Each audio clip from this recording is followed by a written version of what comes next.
Durante muito tempo, a origem do nosso querido Yami Yugi foi um dos grandes mistérios do anime de Yu-Gi-Oh!, sendo conhecido por muito tempo como o Faraó Sem Nome. Ele estava lá sempre ajudando o pequeno Yugi quando era a famosa hora do duelo, e a partir disso toda uma parceria e uma amizade muito forte foi sendo construída entre eles. E hoje a gente vai descobrir quem era o Faraó Sem Nome que governou o Egito Antigo mais de 1000 anos atrás, como o seu espírito foi preso dentro do Enigma do Milênio até que anos depois ele viesse a compartilhar o corpo com o seu descendente direto, além de entender de onde o autor Kazuki Takahashi tirou suas inspirações para criar uma das figuras centrais do anime. Vamos responder a todas essas perguntas nesse vídeo, trazendo o máximo de conteúdo e curiosidades sobre o faraó Aten. Lembrando que esse é mais um da série de vídeos de Yu-Gi-Oh! Monstros de Duelo, e hoje eu vou começar aqui com uma curiosidade. Lá na Pedra das Memórias Perdidas do Faraó Sem Nome, tem uma linha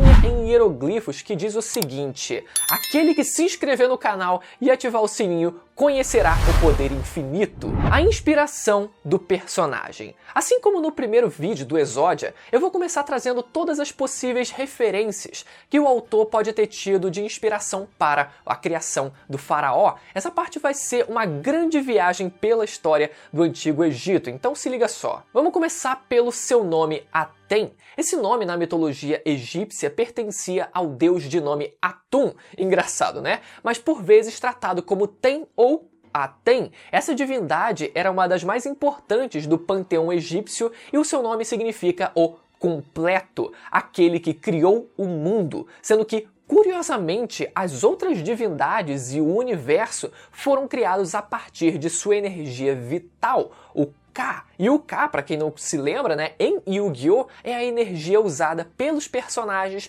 durante o arco das memórias do anime para invocar as criaturas das trevas das placas de pedra. Agora juntando o anime e a história do Egito Antigo, para começar, no manual do jogo Yu-Gi-Oh! Forbidden Memories, existe basicamente informações super precisas sobre o reinado do faraó Aten, nos dando uma data e uma dinastia faraônica bem específicas de quando a Pedra das Memórias Perdidas foi datada. As informações da datação de carbono, de acordo com a carta assinada por simplesmente Maximilian Pegasus, nos revela que a pedra data de 1400 anos antes de Cristo e pertencente à 18ª dinastia do Antigo Egito. Há também na carta uma descrição completa da pedra, onde ele fala do faraó e o seu mago negro lutando contra o sacerdote da besta mística branca. Além disso, o mesmo manual nos dá uma outra informação muito precisa sobre o faraó, que no jogo é tratado como o herói. Lá é dito que ele é o príncipe da dinastia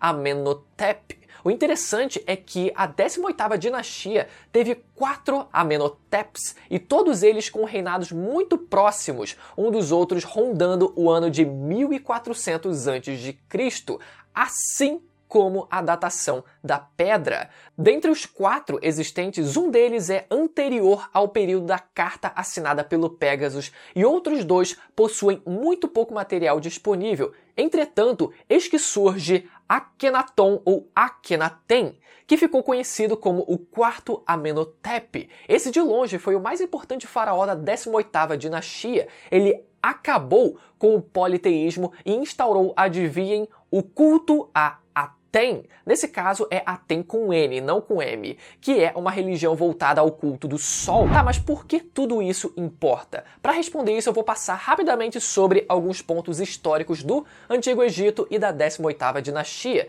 Primeiramente, o Antigo Egito teve diferentes grandes períodos de dinastias imperiais. São eles o Império Antigo, o Império Médio, o Império Novo e as demais dinastias. Enfim, a 18ª dinastia, onde o nosso faraó Aten se encontra de acordo com as evidências históricas e arqueológicas, foi a primeira do Império Novo. E isso é importante porque essa foi a época mais próspera e poderosa do Antigo Egito na vida real, e tudo graças às relíquias do milênio. Brincadeira, galera. É que no anime, quando as relíquias elas foram criadas, o Egito ele entrou num período de paz e prosperidade com o pai do Aten. Mas óbvio que na vida real, né, não foi por causa disso, não foi por causa das relíquias. Inclusive no canal tem um vídeo aqui muito bom, inteiramente dedicado sobre as relíquias do milênio, a sua origem, os seus poderes e todos os seus portadores. Vai aparecer no final desse vídeo, fica tranquilo. Agora, juntando isso com a figura do faraó Akhenaton, do Aten, o Criador, e depois Aten, o Sol, esse é um conjunto muito forte de possíveis inspirações que o Takahashi pode ter tido para criar o nosso querido faraó. Reinado do faraó Aten e a primeira luta contra Zork. Pouco se sabe sobre o jovem príncipe Aten. No anime nos é mostrado seu pai, o faraó Akhenaton, sua amiga de infância Mana e o seu guardião particular, Mahad. O evento mais marcante da sua infância é a viagem que o seu pai fez com ele até uma tumba antiga. Lá o jovem príncipe passa por seu primeiro grande desafio ao escorregar da ponte e o seu pai lhe dizer para se erguer sozinho. Lá o faraó Akhenaton realiza um pacto com os deuses e os monstros para que o seu filho fosse poupado de qualquer tipo de maldição ou repercussão causada pela criação das relíquias do milênio. Até porque, né, como eu falei no vídeo anterior, fizeram um genocídio inteiro, numa cidade inteira, para poder criar as relíquias. Mas o que importa é que o pacto foi realizado. Dando continuidade, a gente sabe que o faraó Akhenaton morre e o príncipe Aten é nomeado o novo faraó do Egito. O que acontece em seguida são os acontecimentos de 3.000 anos atrás ou 5.000 anos atrás na dublagem do anime. Mais especificamente, a derrota de Zork e o enigma do milênio. Para derrotar Zork na primeira invasão, o faraó Aten realiza o sacrifício final. Ele utiliza dos poderes mágicos do enigma do milênio e uma magia extremamente poderosa para selar tanto ele quanto o próprio Zork dentro do enigma, sendo que o seu nome seria a chave para essa magia, que também apagaria totalmente as suas memórias. É por isso que ele se transforma no faraó sem nome, ele não tinha mais as suas memórias. Dessa maneira, o Zork não poderia ser trazido de volta à vida, pois estaria eternamente preso dentro do enigma do milênio. Entretanto, o Zork consegue se manter vivo ao colocar parte de sua alma no Anel do Milênio, coisa que posteriormente geraria o infame Yami Bakura. E antes de se selar, o faraó Aten abdica do trono e deixa como últimas instruções para o sacerdote Seto, que viria a ser o novo faraó, que fragmentasse o enigma e que apagasse o seu nome de todos os lugares do Egito. Os fragmentos, então, são colocados numa caixa e deixados na tumba do faraó Aten. Daí, então, que vem o seu título, né, de faraó sem nome, já que sua tumba estava com o nome apagado. Por fim, ainda há um último acontecimento de relevância. O sacerdote Seto, ao se tornar o faraó, manda criar a Pedra das Memórias Perdidas para celebrar a sua amizade com o faraó Aten. E é por isso que essa pedra é tão interessante, ela transcende a questão dos deuses egípcios e eleva a rivalidade Kaiba versus Yugi para um patamar muito superior. Não se trata simplesmente de uma rivalidade boba de duelo de monstros. Ali tem uma relação de amizade que chegou a salvar o mundo e transcendeu o tempo. E destaque para a cena final do filme Dark Side of the Dimensions, que é o Kaiba indo desafiar o próprio faraó para um duelo em uma outra dimensão, e o faraó tá lá, sentado no trono do seu reino eterno do pós-vida, e só dá um sorriso pro seu desafiante. A profecia, os guardiões da tumba e o passar dos séculos. Com o passar do tempo e com o nome do faraó perdido, apenas os guardiões das tumbas é que se lembravam desse passado onde o mundo quase foi destruído. Mesmo assim, o nome do faraó também era desconhecido para eles. A função desses guardiões era garantir que a tumba do faraó não viesse a ser violada, e nem que o enigma do milênio fosse encontrado, e de proteger também as outras relíquias milenares, além, é claro, de esperarem o retorno do faraó da profecia. E com o tempo, a maior parte desses guardiões desapareceu, restando apenas a família Ishtar, de onde saem o famoso Merrick e sua irmã Ishizu. Há também o guardião fantasma Shade, mas esse é uma outra história, já que ele tem uma outra função no destino do faraó, além de estar de guarda há cerca de 200 anos. E por 3.000 anos, ou 5.000 na dublagem, diversos tipos de bandidos e saqueadores de tumbas tentaram entrar na sala em que o Enigma do Milênio estava escondido. Esses mesmos saqueadores acabavam morrendo nas armadilhas da tumba e tinham suas almas mandadas para o Reino das Trevas. Eis que finalmente Solomon Moto, o avô do pequeno Yugi, em sua expedição conseguiu passar pelas armadilhas e testes da tumba. Além disso, chegou até a receber uma mãozinha do faraó no momento de aperto, né? Detalhe que o faraó diz diretamente para ele que o estava esperando. Isso é muito importante, galera, porque mostra que eles estavam ligados realmente pelo destino e o faraó sabia disso. Talvez até pela aparência, né, do avô do Yugi, que é a cara do conselheiro Shimon que ele tinha na época, ou pela profecia do retorno do faraó. Eu prefiro acreditar que é pela profecia. Agora, a questão de se os personagens do presente são reencarnações do passado, a gente pode tratar num outro vídeo. Por enquanto, o que importa aqui é que o Enigma do Milênio foi cedido pelo próprio faraó para o avô do Yugi. Depois disso, chegamos no ponto inicial do anime, né? Onde o menino Yugi recebe a caixa com os fragmentos do quebra-cabeças do milênio e termina de montá-lo, libertando então o espírito do faraó, que ficou conhecido como Yami Yugi. Menino Yugi e Yami Yugi. Essa é uma relação interessante. No início, quando o Enigma do Milênio é finalizado, o espírito do faraó é libertado, mas as primeiras aparições do Yami Yugi aconteciam involuntariamente, em momentos que o menino Yugi normalmente estava desmaiado ou em perigo, geralmente por ter sido espancado por alguém. Então o espírito do Enigma tomava posse do corpo para vingá-lo. E como a gente já sabe, o Yami Yugi na versão de 1998 era muito sombrio, enquanto o Yugi era super bondoso. O Yugizinho é super tímido e retraído, enquanto o faraó é super confiante e só no jeito dele falar os adversários já ficavam peidados. É notório o quão diametralmente opostos eles eram em suas personalidades. E mais pra frente eu vou fazer um vídeo só falando sobre a temporada 0 de Yu-Gi-Oh! Feito pela Toei Animation, aquela do Kaiba de cabelo verde, e as diferenças em relação ao anime da 4Kids, para vocês entenderem melhor essa diferença absurda. E conforme a gente foi assistindo o anime do Yu-Gi-Oh! Monstros de Duelo, várias vezes a gente vê a transição entre o garoto Yugi e o Yami Yugi. Só que tem um detalhe: a existência de um para o outro só é revelada no fucking volume 7 do mangá, naquele RPGzinho do Yami Bakura. Durante quase todo esse tempo, nenhum deles sabia que o outro existia. Os amigos também não sabiam dessa dualidade, mas claro que sempre havia uma certa desconfiança, principalmente por parte da Teia. Mas isso é muita doideira, né? Pensa comigo, na perspectiva do menino Yugi, no momento ele tá lá na merda, numa situação horrivelmente perigosa, ou simplesmente desmaiado, e do nada ele retorna à consciência em outro lugar e normalmente com quem o estava agredindo, totalmente maluco ou morto.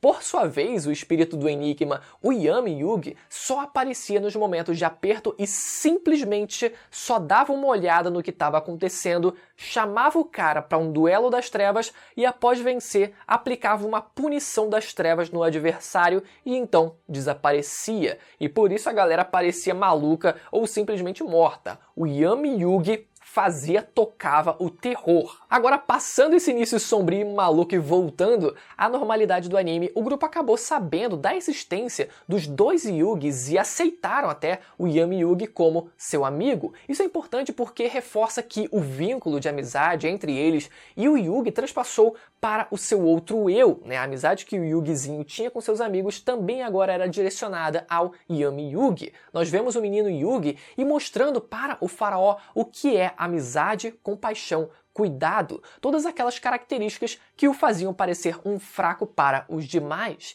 As transformações passaram a ser voluntárias e é criado um forte vínculo entre os dois, uma relação de realmente irmãos. E em contrapartida, o Yami Yugi o ensinava a ser confiante e a ter força na hora de tomar suas decisões, além de continuar protegendo o grupo. O momento de virada é no épico duelo Kaiba versus Yugi no Reino dos Duelistas, em que o Kaiba ameaça se matar caso o Yami Yugi o atacasse. Ali nós vemos um momento muito irado em questão de roteiro, quando o Yami Yugi foi com tudo atacar o Kaiba, mesmo que isso fosse fazer ele cair do prédio e acabar morrendo, o pequeno Yugi toma o controle do corpo e decide perder o duelo para salvar a vida do Kaiba. Esse momento representa o quanto ele cresceu e aprendeu com o Yami Yugi, já que ele teve força e coragem o suficiente para tomar a decisão, ao mesmo tempo em que não perdeu sua compaixão pelo próximo. Detalhe que o filho da puta do Kaiba ia realmente se matar, ele realmente se ameaçou se jogar do prédio, e o Yami Yugi não estava disposto a perder para poupar a vida do adversário, ele realmente ia eu não posso perder! Ah, Guardião Celta, ataque! Então dá pra ver que, mesmo depois de um bom tempo com o pequeno Yugi, ainda havia resquícios sombrios do Yami Yugi clássico, sem contar algumas punições das trevas, né, que ele promoveu ali durante o Reino dos Duelistas, por exemplo, contra o falso Kaiba e contra o Panic. Arco das Memórias. Eu não vou me estender nos acontecimentos relativos ao Reino dos Duelistas, nem à Batalha da Cidade, por mais que nesse último a gente já comece a sentir um cheiro ali do Faraó. Mas como o foco desse vídeo é o próprio Faraó em si, né, eu acho mais interessante discutir aqui o seu arco diretamente, que era o arco famoso e tão falado aqui no canal, Arco das Memórias. Certamente em um vídeo futuro a gente vai destrinchar tudo o que é possível sobre cada um dos arcos, mas por enquanto vamos focar no personagem e no Arco das Memórias. Como a gente já sabe, ao final da Batalha da Cidade, o Yugi ele tem as cartas dos 3 deuses egípcios e vai para o Egito apresentá-las para a Pedra das Memórias Perdidas. Nesse momento, ele vai para o passado e então começa o Jogo das Trevas, ou RPG das Trevas, entre o Yami Yugi e o Yami Bakura. É interessante que, durante esse arco, nós temos ao mesmo tempo o faraó que está possuído pelo Yami Yugi, que mantém suas memórias Yami, ao mesmo tempo que nós temos o Yami Yugi, que está jogando o RPG das Trevas. Basicamente, o Arco das Memórias são os acontecimentos da primeira invasão do Zork, mas com algumas diferenças. Primeiro, o próprio Zork sabia como havia perdido e sabia que o faraó não se lembrava do próprio nome, coisa que dava para ele uma vantagem enorme. Mas vamos passar pelos acontecimentos do Arco das Memórias resumida, focando no faraó. Ao acordar no Egito Antigo, nosso faraó estava completamente perdido no que estava acontecendo. Basicamente, ele havia acabado de assumir o trono e estava sendo apresentado aos seus guardiões sagrados, que eram os detentores das outras relíquias do milênio. Daí então o rei bandido Bakura, que havia invadido a tumba do faraó Akhenaten, que era o pai do Aten, e roubado o seu sarcófago, invade o palácio real e invoca uma criatura das trevas chamada Diabólico. Essa criatura vai dando uma surra nas criaturas dos guardiões até que o faraó invoca o Obelisco, o Atormentador, e acaba com a farra. O rei bandido ele sai fugido e o faraó vai atrás dele. O Slifer é invocado, mas é derrotado pelo Diabólico até que o faraó quase fica sem energia K, mas a galera, né, da Teia, o Yugi, o Joey e o Tristan aparecem para dar aquela moral e transferem os seus Ks para ele. Nesse momento, ele consegue invocar o dragão alado de Ra e destrói o Diabólico, e é nesse momento que o Yami Bakura intervém no jogo e usa uma ampulheta lá para voltar no tempo e ressuscitar o Diabólico. E isso arrebenta o faraó, que perde o enigma do milênio e fica perdido no deserto depois de cair de um precipício. Pelo menos nesse momento o Yami Yugi se liga que ele também pode interferir no jogo. Enfim, ele é encontrado pela Isis, que era a Ishizu do passado, com uma ajuda do Hassan, e vai para Kul Elna, o local onde foram feitas as relíquias, para confrontar o bandido Bakura. As paradas dão errado, o Zork é ressuscitado e a casa cai totalmente para a galera do Egito. Nesse meio tempo, a galerinha do bem, Yugi, Joey, Teia e Tristan, estão lá dando a vida para encontrar o nome do faraó, e o Kaiba também está na parada, ele está sempre envolvido, mas ele nesse caso está em outro lugar lutando contra o Zork diretamente. O Yugizinho derrota o Yami Bakura num duelo dentro da tumba onde o nome do faraó estaria, e o grupo consegue recuperar os hieroglifos que representavam o nome. Eles chegam até o faraó e revelam os hieroglifos e, consequentemente, o seu nome Aten. Com isso, o faraó, que agora havia recuperado seu nome e suas lembranças, é capaz de invocar a criatura Rolakti, o Criador da Luz, e derrotar assim o Zork. O duelo cerimonial e o descanso eterno do faraó. No fim do arco das memórias há o momento da despedida do faraó Aten. Nesse ponto, ele passa o enigma do milênio para o sacerdote Seto, que se torna o novo faraó, dando assim um fim, mais uma vez, aos acontecimentos do passado, mas dessa vez de maneira definitiva. Mas o que fica faltando, você me pergunta? Ora, fica faltando o desfecho do próprio faraó. Pô, o cara ficou preso no enigma por 3.000 anos, além de já ter cumprido a profecia do seu retorno. Faltava mesmo era ele descansar pela eternidade, mas tinha um probleminha. Para que isso acontecesse, era necessário juntar todas as relíquias do milênio no molde de pedra que as originou. Isso foi fácil, até porque a essa altura do anime, o Yugi ele já tinha todas as relíquias. E a parte difícil era a que estava por vir. Para que o faraó Aten, o Yami Yugi, pudesse ir para o seu descanso eterno, que diga-se de passagem, né, era reinar no pós-vida, seria necessário derrotá-lo num fucking duelo. E é nesse momento que o menino Yugi desafia o faraó para o duelo final. Isso é muito irado, né? Esse é o ápice do crescimento e da equiparação entre os dois. Nesse duelo, o faraó Aten e o Yugimoto, eles estão no mesmo patamar, nem mais nem menos. Nesse ponto, não tem mais a relação de opostos que eu comentei mais cedo de timidez e confiança, fraqueza e força. Nesse momento, ambos são iguais em espírito e apenas uma coisa poderia diferenciá-los: o vencedor daquele duelo, o verdadeiro rei dos jogos. É curioso que, para o faraó conseguir o que ele queria, bastava ele ser derrotado, ou seja, bastaria ele entregar o jogo, e em tese faz até sentido existir uma regra que diz que você só poderá morrer se for derrotado, porque normalmente as pessoas querem continuar vivas, então elas vão lutar para não perderem. Só que mesmo que o descanso eterno fosse o desejo do faraó, ele duelou com tudo o que tinha. No fim, o menino Yugi vence o duelo e cai de joelhos no chão emocionado. Eis que o faraó se aproxima e diz que ele não deveria ficar daquele jeito, mas mesmo assim, Yugi responde dizendo que ele era um fraco. Eis que o faraó demonstra o que aprendeu com Yugi, pois ele diz que o menino Yugi não era fraco e sempre teve o poder que ninguém poderia derrotar, o poder da bondade. Esse foi o maior e mais nobre ensinamento que o menino Yugi passou para o faraó do Egito. A coragem que o Yugi demonstrou no duelo inspirou o faraó e mostrou qual caminho ele deveria seguir para o pós-vida. O faraó Aten finalmente se despede dos seus amigos Yugi, Teia, Joey e Tristan, e ao atravessar o portão para o seu reino no outro mundo, as suas roupas de Yami mudam para as vestes faraônicas, e ele se junta aos seus antigos companheiros do Egito Antigo. Depois que o faraó some, o portão se fecha, a tumba começa a colapsar e a pedra, junto de todas as relíquias do milênio, são completamente soterradas. Nesse momento, o papel que o destino reservou para as relíquias do milênio havia encerrado. Conclusão e um pouco de Dark Side of Dimensions. Então é isso, galera. Assim a gente conclui os acontecimentos com o faraó Aten nos eventos do anime. Ele ainda chega a aparecer brevemente no filme Yu-Gi-Oh! Dark Side of Dimensions para dar um sacode no vilão Diva, mas em seguida volta novamente para o seu descanso eterno. Só faz aquela apariçãozinha pelo bem do fanservice. Quer dizer, pelo menos até o danado do Kaiba ir lá perturbar o cara e chamar ele para jogar carta, né?